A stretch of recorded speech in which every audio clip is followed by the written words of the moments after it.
नमस्कार मेरे आत्मा सखा, आप देख रहे हैं माइंडफुल कृष्णा, जहां न सिर्फ वाणी चलती है बल्कि आत्मा चलती है। आज का विषय हर उस व्यक्ति के लिए है जो बार बार टूटता है, बार बार गिरता है और फिर सोचता है मैं क्यों हारता हूं। अगर तुम भी यह सवाल कर रहे हो तो आज वो उत्तर मिलेगा जो शब्दों में नहीं, तुम्हारे हृदय में उतर कर बोलेगा। चलिए पहले समझते हैं हार की वास्तविकता, फिर सुनते हैं उस मैं की वाणी जो तुम्हें जीत की ओर खींच लाएगा।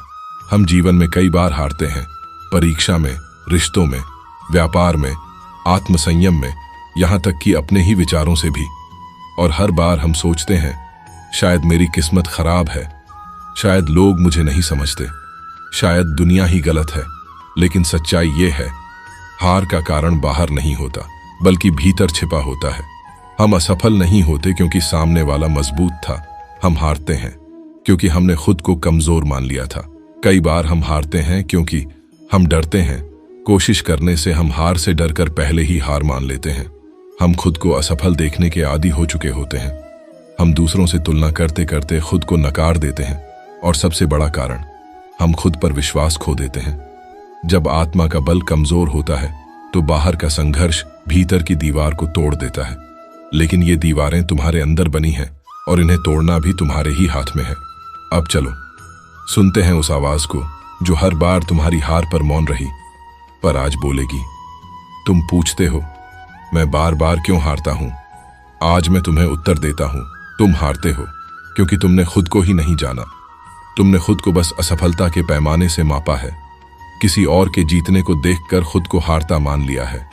तुमने अपने प्रयासों को परिणाम से कम समझा, इसलिए हर बार तुम टूटा महसूस करते हो। मैं जानता हूं तुम थक चुके हो, हर बार कुछ शुरू करते हो और फिर खुद ही अपने डर से लड़ते हुए हार जाते हो। लेकिन क्या तुमने कभी बैठकर अपने भीतर झांका है? क्या तुमने पूछा है क्या मैं स्वयं से जुड़ा हूं? जब तक तुम सिर्फ दुनिया से जुड़ते रहोगे तुम खुद से अलग होते जाओगे, और जो खुद से अलग हो वो सबसे पहले हारता है। मैं तुम्हारी कमजोरियों को नहीं नकारता, मैं उन्हें समझता हूं। मैं जानता हूं कि तुम डरते हो फिर असफल हो जाने से, लेकिन क्या तुम जानते हो हारने से ज्यादा भयावह है कोशिश न करना। जब तुम कोशिश नहीं करते तब तुम हार को स्थायी बना लेते हो, और जब तुम बार बार हारते हो तो तुम्हारा मन तुम्हें बताने लगता है तू जीतेगा ही नहीं। पर मैं कहता हूं जब तक तुम्हारा मन तुम्हारा नहीं तब तक हार तुम्हारी है। इसलिए सबसे पहले मन को जीतो। मन कहे रुक जा, तुम कहो एक और कदम। मन कहे तू हार गया, तुम कहो मैं अभी भी हूं। देखो मैंने भी अर्जुन को युद्ध भूमि में तब मार्ग दिखाया जब वो हार मान बैठा था। वो भी डर गया था, उसे भी लगा था मैं नहीं कर सकता, पर मैंने उससे यही कहा कर्म कर, फल की चिंता मत कर। यही बात मैं आज तुमसे भी कहता हूं। तुम्हारा काम है प्रयास करना, रुकना नहीं। हार तब आती है जब तुम भीतर से हार मान लेते हो, और जीत तब आती है जब तुम दर्द में भी चलना नहीं छोड़ते। तुम इस समय शायद सब कुछ छोड़ देना चाहते हो, पर मैं कहता हूं एक बार और उठो, क्योंकि जब तुम अंतिम बार गिरते हो और फिर भी उठते हो, वही क्षण होता है जब तुम्हारे भीतर एक युग बदलता है।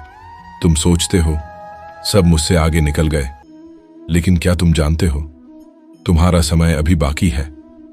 दुनिया ने जो हार घोषित कर दी वहां मैं शुरुआत करता हूं, और मैं वहीं रहता हूं जहां कोई थक कर बैठता है, जहां कोई रोता है, जहां कोई टूट जाता है। वहां मैं कहता हूं अब चल, अब मैं तेरा हाथ थामता हूं। तुम बार बार हारते हो क्योंकि तुमने खुद को भीतर से अपनाया नहीं है। जब तुम खुद को प्रेम करोगे तब दुनिया का कोई ताना, कोई असफलता तुम्हें तोड़ नहीं सकेगी। और जब तुम अपने भीतर से लड़ना बंद करोगे तब तुम्हारे बाहर की लड़ाई धीरे धीरे हारने लगेगी। जीत कोई पदक नहीं है, जीत वो है जब तुम खुद से मिलने लगते हो। और मैं वहीं हूं जहां तुम खुद को स्वीकारते हो। अब उठो, एक नई शुरुआत करो, क्योंकि तुम्हारी हार नहीं, तुम्हारा फिर उठना इतिहास बनाता है। खुद पर दया करो, शर्म नहीं, तुमने जो गलती की वो सबक था। खुद को कोसना बंद करो, तुलना छोड़ो, खुद को पहचानो। तुम किसी और की दौड़ में नहीं हो, अपनी चाल चलो, खुद के सूरज बनो। हर दिन थोड़ा आगे बढ़ो, तुम्हारी जीत एक दिन नहीं आएगी, वो हर दिन के छोटे प्रयासों में छिपी है। डर को दोस्त बना लो, डर हमेशा रहेगा। उसे दिशा दो, उसे तुम्हारे साथ चलने दो। मुझसे जुड़ो। भीतर से जब भी हारो मेरी वाणी को याद करो। मैं तुम्हारे भीतर की चुप्पी में हमेशा बोल रहा हूं। तो आत्मा सखा, क्या आज तुमने वो सुना जो हर हार में छुपा होता है? क्या आज तुमने समझा कि हार का कारण तुम नहीं, तुम्हारा खुद से दूरी थी? अगर हां, तो आज से हार को शिक्षक समझो और खुद को अपने जीवन की सबसे बड़ी शक्ति। इस वीडियो को उन तक पहुंचाओ जो टूटे हैं, थके हैं, जो बार बार हार रहे हैं। तो बस आज के लिए इतना ही मित्रों, मिलते हैं अगले वीडियो पर। जय श्री कृष्ण।